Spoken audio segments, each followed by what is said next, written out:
What's up YouTube? I'm Justin Davis, and today we're going to do a review of the Creality CR10S model. This is a pretty sweet 3D printer. It is an upgraded version of my original Creality CR10. I got that a few months ago and I did a review as a new guy. So I'm relatively new to 3D printing, so if you're just thinking about sort of getting into 3D printing, this is going to be a cool video to watch, mainly because I'm going to show you the things that I had to put up with as a new guy starting out in 3D printing and trying to print some amazing things and do some larger scale projects as well, what I'm running into as a new guy. So you can kind of know what to expect if you're just getting a 3D printer. Now, the CR10S is one of my favorite ones for 2018 so far, mainly because it has some upgraded options on this printer in comparison to my original CR10. But it still prints all the same type of filaments. You can do the bendy stuff called TPU, which is super cool for making GoPro mounts or things for quadcopter parts. You can also make kids' toys out of PLA, or you can use a wood filament that you can sand and you can also varnish, which is really neat. And I'll show you an example of that as well. And you can also print large scale action figures, which I think is super awesome. And taller things like this vase right here. And I used a rainbow filament on this base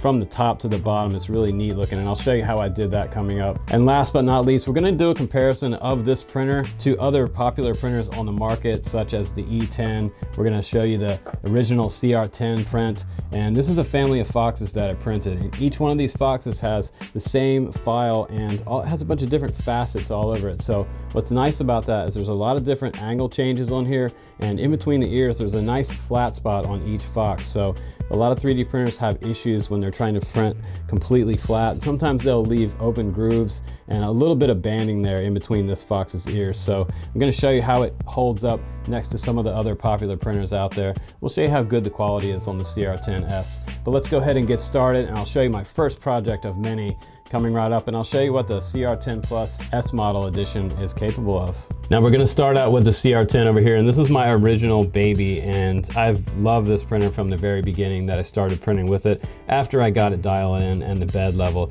Now you'll notice right away that on the back here, it only has one bar right here for this extruder to ride up. You can see this silver bar right here. This is notched and it goes all the way up to the top and all the way back down. There's not one on this side, as you can see. So that means there's no motor over here either. So it only has one vertical motor here for the Z-axis, which is great. It does print good, but this guy over here, the CR10 upgraded model, the S version, does have two Z-axis motors. So it makes it a lot more precise when doing your fine details. That's kind of nice. So that's one of the major differences between the two. Now next up, a lot of people complain about this, is the heated bed where it connects on the very bottom of the bed. Right here does do some rubbing back and forth, and it gets a little bit of wear on it over time, and that's kind of an issue. You don't want to have a wire split open during your print when you're not near it. So that could cause a problem. It could cause a short, maybe possibly cause a fire. So you want to be very careful about this connection right here. Possibly get an upgraded extension part for it to sit out from the printer bed. Now over here on this side, they thought about that problem that you guys were having, and they put this little piece on here. It has an extended piece with a zip tie around it. So it keeps the wire coming to this bed away from back of the printer frame, so it's not rubbing on it like the other one was. The upgraded version also comes with an upgraded tip on here. And also guys, the original CR10 did not come with any type of filament sensor on here. So if I had a filament break off during the print, it would not stop printing. It would try to keep printing and continue on with the print. Now this one, if you have a problem with your filament, if the filament backs up or breaks, it does have this filament sensor here, so that it can tell that you're either one, you have a broken filament, or two, you have a backup, or three, you ran out of filament. Now, one of the most critical things that this one does have over this one is the fact that it also does have a fail-safe function, to where if this one loses power during the print, or you walk by and some reason you trip over the cable and disconnect it, if you plug it back in, it'll start off where it was before. If you have a power failure with the original CR10, it's not gonna do that. It's going to have to be reprinted all over again. And also, my original CR10 had to be dialed in quite a bit underneath the bed, because my bed was actually kind of loose on this back and forth axis right here. It just was wobbly a little bit, and I had to tighten all this up before I could do my first print. When I first got this one in the mail, I was really impressed with the fact that everything in here, including where the nozzle is, where this runs across the rail, all of this was really tight from the factory, as well as the bed. I didn't have to do any type of roller adjustments on this CR10 upgraded version. Now both of these look pretty similar. This is the CR10 over here on my left, and to my right, this is the CR10S version. The upgraded version, it does have a beefier wheel in here, and push button here. It's a little lower, it has a little nicer finish on the outside, and this original one, after some time, people were complaining of it wearing out, so they beefed up the internal parts of this versus the original version. They also did a nice internal structure in here on the side of it where the SD card inserts right here, and I'll just try to hold this up in the light so you guys can see it. This SD card slot drove me crazy on this one because there's a little bit of a gap right here, and the SD card can actually fall down inside here, which it did happen to me a couple times on the original CR10, and that drove me crazy because my file that I had set up inside Simplify 3D was now inside the case and the power supply, so I had to open this up from the bottom and get my micro SD card out, and I found that really annoying that they left this slot so large in here and they left this huge gap. Now to fix that complaint on the new one, they actually added a piece of plastic around this so that this can't happen on the new one. Now you can see even the printing is a little bit better on this one, and if I just choose to put the card in there, even if I put it in the wrong way, and try it again, it does slide in there, and there's actually, you can see it, there's a little piece of plastic edge around this. There's no way that this SD card can fall down inside the body of where the power supply is now, and I'm not going to have to take this whole thing apart. So this is a really nice little detail that they did with the CR10S model. This makes it a lot quicker, and I don't have to worry when I go to put the SD card in, because sometimes when I came to my original CR10, I just forgot and dropped it down inside the power supply. Alright guys, let's go ahead and get into Simplify 3D. I have my low poly Fox here. I'm going to print this medium PLA, and we're going to do a 2mm layer there on the bottom layer. Coming into Simplify, we're going to go ahead and export this out of Simplify now. It's going to take about 2 hours to print this in that higher resolution. So I'm going to go ahead and save it to the SD card and put it on the side of the CR10S. Now once your bed heats up and the nozzle's ready and it gets nice and hot, it's going to start the print. You're probably going to have to wait around 10 minutes for that to happen, maybe 15 depending on how high you have your heat set. Now one of the most important layers up front is that first layer. If you see it start to sort of bead up and go off kilter, go ahead and stop the print. But there's just a little bit of hairs on top of the ears, not too bad, something I can kind of trim off. Now we have the whole family of Foxes here, and this is the CR10S print right here, and it's looking, honestly, it's looking pretty good. All the facets on here are nice and flat, and there's all kinds of angles for us to look at here. So it has a lot of challenges with these Foxes, especially on the top right here where there's a nice flat spot and there's a few tight angles there. The CR10 and other printers have a hard time getting the top of the Fox exactly right. So if it's not a good printer, you'll see some banding up there on the very top of that Fox. Now I'm just looking at the CR10, the original one here next to the CR10S on the right, and you can see right away, if you look really closely at the one on the left here, you can see a little bit of banding on the back and on some of the facets. Also, you can see some bumps along the back side of this Fox. If you look close, you see a few kind of strange artifacts on the back of this Fox on the CR10. Maybe my settings aren't totally dialed in yet, but the CR10S is just doesn't have that problem as much. I don't see a lot of bumps and artifacts on my CR10S. So I'm pretty happy with what I have here with the CR10S. And the CR10 I maybe might need a little bit more work on, but both of these look pretty good, and I think both of them are pretty acceptable for what I have here. Either one of these, you can't really go wrong. Now we're going to move on to the next one. This is a CR10 on the right and the ANET E10 on the left. Now look at the difference between these two prints. Now the E10 is definitely showing some banding there on the edge of the Fox. You can almost see through the bands as the printer came around and went up. It has some space issues there, and that's not super great. And up on top, it looks okay, but it's not quite as good as what you see here with the CR10. You can definitely tell a big difference between those two. Now we're going to move to the E3D NANO, and this is a low-grade $100 printer. So you're going to kind of get what you pay for here. If you look at that one on the left, there's tons of artifacts on this one, and there's a lot of banding, and there's bumps, and there's just general chaos. You might need to do quite a bit of sanding to get that one to look anywhere near as good as what we have on the CR10S. So I think this is a huge difference. But then again, you know, the CR10S is close to $400, so it's a little bit different version quality versus something like a low-grade printer. Now we're moving on to a choo-choo train. We're gonna do this for my son and my daughter, and this is a multiple part print. So I'm going to put these on the printer one at a time, each color, and I'm gonna print out each color. So that first train, the main part, is gonna be red. It's gonna print the bed, and it looks like it's doing a nice job here, printing out a nice thick layer for the bed to get the train going. Now my next part is going to be something for the train's windows, and those are going to be printed in a clear PLA, and this one doesn't take long, about 20 minutes for that. I'm going to do a raft on the bottom of it, and that's just going to pop off. It's really easy just to pop these off. If you get your raft right, that shouldn't be a big problem. Now my next color is going to be black, and these are all the black parts, the wheels, the front of the train, and the very top and the bottom of the train. That looks like that one's gonna take about 1 hour and 40 minutes. It took 1 hour and 46 total, so this one's all done and ready. I'm just gonna pop this off the bed now. This one's looking pretty good.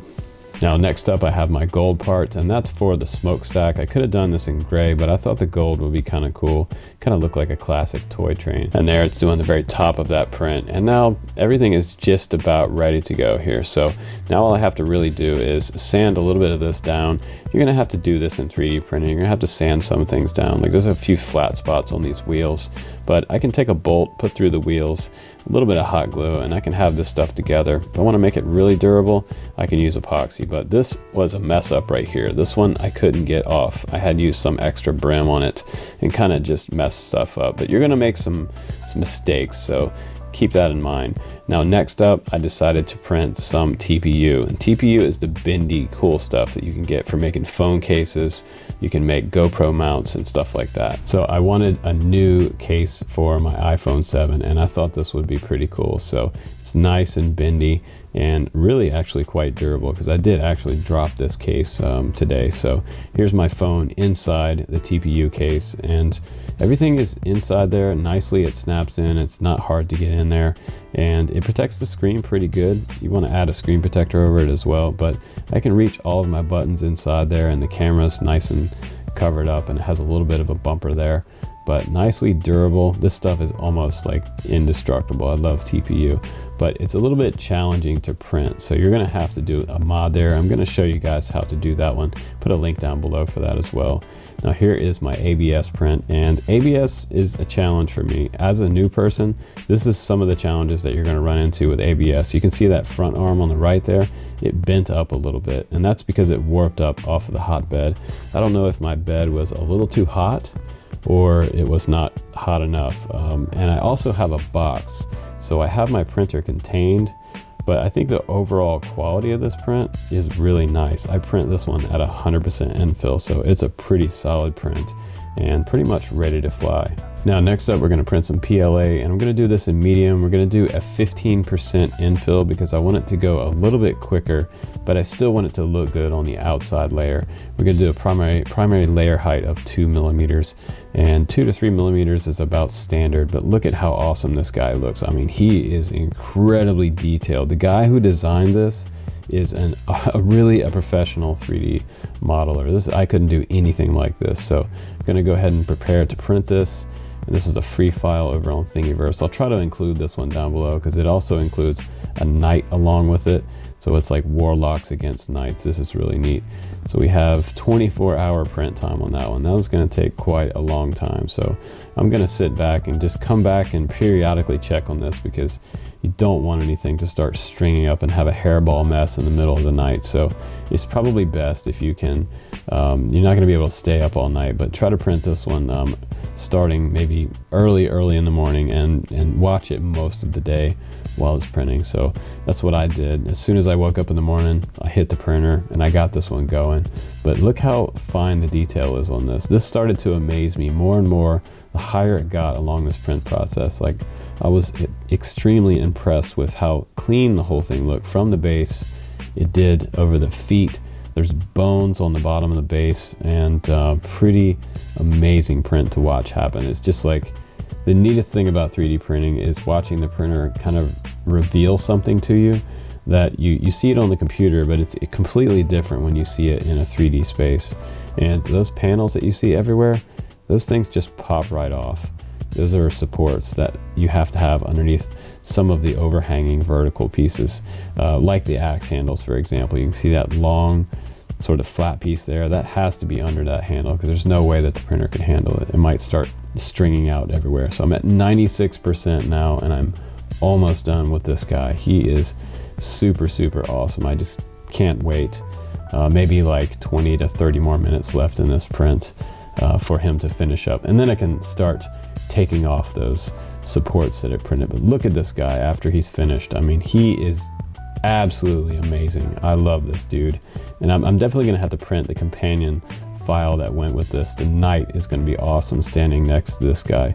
Looks like something out of like World of Warcraft or something. So I'm gonna take this one off. I'm gonna try my best to get this off the bed with my paint scraper tool and get it off without damaging it. Now here it is on the bench, and I got lucky. I got everything off here. I took my time just getting it off without breaking it or breaking any of the pieces. Now the challenge is getting these supports off also. You have to be really careful and critical when you take these off when they're small pieces, because you can break off some small pieces. Even the axe handle is extremely delicate, so think about that when you're removing all your supports. But this guy looks incredible from the top to the bottom. And now here he is, everything is cleaned off. I haven't done a whole lot of sanding, and I didn't really touch him anywhere with sandpaper yet. And this is just the supports moved from the print. So this is not a whole lot of cleanup. I still need to do some sanding on the bottom of the axis. You can see a little bit of kind of hair and stringing underneath the axis, but look at the detail that the CR10S did. I mean, look how shiny it is and how smooth everything is printed. This is just so cool. Look at the shadows and the reflections on the top of his armor and his axe there. It's just incredible, the detail on his boots, his belt, the embellishment on his belt, and there's little mini horns. I don't know if you can see those, but what an amazing print that was. I'm really stoked with that print. But now the challenge is to do something tall. So we're gonna try to print something 42 hours for this print. This is gonna be my longest print yet. And to do something fun for this one, I decided to do it in a rainbow filament for you guys. So you can see color variation and changes along the progress of this print. This is pretty cool because I printed this for my 6th anniversary.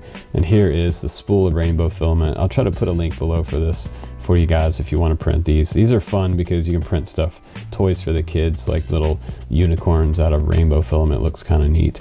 I've done those before for my kids, but this is from top to bottom. It's not the best quality model in the world. You can see there's a little bit of defects here and there with it, but if you stand back from this model, it looks really, really cool. And my other half really, really liked it as a gift. You can see there I did kind of about a 30% infill, and I also did a raft on the bottom just so I'd get a nice flat layer before it started going up and doing this whole thing. But every time I came back into the shop and checked on it, I was amazed and how clean it looked. From the very top when it finished up right here, and inside, from the very inside, how the colors gradate up all the way up to the top. And this is cool. If you're going to use rainbow filament, do something big with rainbow filament. It also has this kind of iridescent shimmer to it, which is really neat. When you light it up, it looks really, really reflective. And it just doesn't look like any other type of PLA that I've worked with. The wood PLA is really cool, but the rainbow filament just has some kind of extra like punch to it and sheen on it or something going on. It just looks really, really cool from across the room. So this one's going up on our mantle. And I think this one's going to be definitely a conversation piece for people. Just look at the way this kind of shines when I spin it around. It's really, really cool. Now I did have some impressions on the bottom and I had one piece fall off, but for the most part, it's okay. It's a little bit rough around the edges here, but for the flat spots, everything on the flat spots from top to bottom pretty much looks spot on. And this is kind of a challenging print for honestly any 3D printer out there, is with these twists and turns and all these different angles, and then you have flat spots. The CR10S did an outstanding job on this one. So my other half is extremely impressed with this print, so I'm happy with that one. And this is the mod that I was telling you guys about for TPU. I wanted to show you a shot of this real quick, and I'll try to put a link down below for this one so you guys can print that out for your CR10. All right guys, hopefully you enjoyed some of those projects that I did with my CR10S, the upgraded version. It's a pretty cool printer. I think overall there's major changes that make this one just a little bit nicer right out of the box. Most of this is actually pre-built. The bottom of it is all basically put together, and what you have to do is there's like 4 screws that go on the bottom, 2 on each side that hold this vertical post up. So once this is on, all you have to do is connect your wires after that, and you're pretty much ready to print. Now what I'm gonna suggest for the new guys is you guys start out with Cura, and that's C-U-R-A. You can look at the Cura website, just Google that, download the software, install the drivers. If you get this one, take your SD card out, load up your CR10 profile on there because it's already in Cura software. So you can set up the bed, the heating, and everything for the profile. You don't have to do a whole lot of changes right off the bat. So that's the nice thing. You load up the profile for the printer inside Cura, and you're pretty much ready to print your first STL file. I would start out with something like the Fox because it's nice and it lets you get your printer dialed in and your bed nice and leveled. And before you get any of these gorgeous prints, you're going to have to be able to level your bed. That's one of the most important arts of 3D printing. But pretty much once you can do one, you can do any of them. And after you've mastered how to level the bed on 3D printer, then you can move into playing around with the software settings, get into the more experienced part of the software. You can also think about downloading something like Simplify 3D. That's the one that I use. It's around $150 to register and download it and use it on the regular. I think it's way better than Cura, and it gives me better prints in my opinion. So yes, it's worth the money. But I think the Creality series printers are good. I've also used the CR8. I'll try to list different links to Creality printers down below because they're on the top of my list this year and last year. So continuing on to into 2018, they're just making loads of really awesome printing printers. And the proof is in the pudding, guys. If you look on Facebook, look up one of the Creality3D Facebook groups. You'll see all these guys sharing tips and mods, settings for the CR10 to get the best print. People are really into these printers, and that's what makes a big difference, is that this is just not just a one-off printer. It's actually a community surrounding this printer, so a lot of people really enjoy it. But what I think is one of the best, most interesting things about this printer is the fact that it does so many different variations of filament. You can get a roll on Amazon.com for about $25. Start out with PLA, that's going to be your easiest prints. Then move up to something like PLA with wood grain base immersed into it. You can look up wood filament on Amazon.com. Those are about $25 a piece as well. And I have some other examples of what I've done here. This is the coffee pot that I did with a #2 drip pot on the very top. And this is my rocket from Guardians of the Galaxy, and he turned out pretty cool. I sanded him down a little bit and put a coat of varnish over top of him, and he looks pretty cool. He almost looks exactly like real wood, and that's kind of neat. But this one really came out looking like wood because it does have a nice texture on the top of it, and it fools most people that walk up and look on our counter. So they think it's some kind of wood drip coffee stand, and it's pretty cool. Just a #2 filter on top, a little bit of hot water on the top, my pot down bottom, and I've got 4 cups of coffee ready to go. And I also printed one baby Groot because most people in the 3D printing community are printing baby Groots, and I had to have one for myself, especially out of wood. And you can also experiment with ABS, but that's going to take you some time, and you're really going to have to dial in your printer and your printing skills to get a proper ABS print. And also guys, the Foxes really tell a lot about each printer because I do print them in the highest resolution that the printer can handle. And each of the Foxes that you saw here today, they each told a story about each printer that you saw on the bottom of the label on each Fox. So standing out in the pack in those Foxes are all the Creality, the CR8, the CR10, the CR10 Plus upgraded version. Any variety of those 3 printers is going to get you off from printing, and you're going to have a nice experience into 3D printing, and you're probably going to develop a hobby out of it as well, which you can see I've done here. But I'm always thinking about what I can print next, what I can do next. I've done a lot of really cool stuff like firing off model rockets that I've printed using only my printer and a couple Estes motors out in the field, which was really fun. We did that project. I'll show you that rocket firing off here. We had a lot of fun doing that. So a lot of projects for educational use or home use, or just fun with your kids, or making quadcopter parts yourself. You can really unlock your imagination and have a lot of fun with 3D printers. So I have a lot of fun with this upgraded version. But guys, stay tuned on the channel, please do, because coming up I have a CR10 Plus, the huge version coming up on the channel. So the giant Creality3D CR10 Plus. It's the mega version. It's gigantic. So I'm gonna do that review coming up in the next couple weeks. I'm gonna take my time with it and get to know it. But as always, I'm Justin Davis, guys. Thanks again for watching my channel and hanging out with me today, checking out the new CR10S model, the upgraded version. I'll see you on the next one.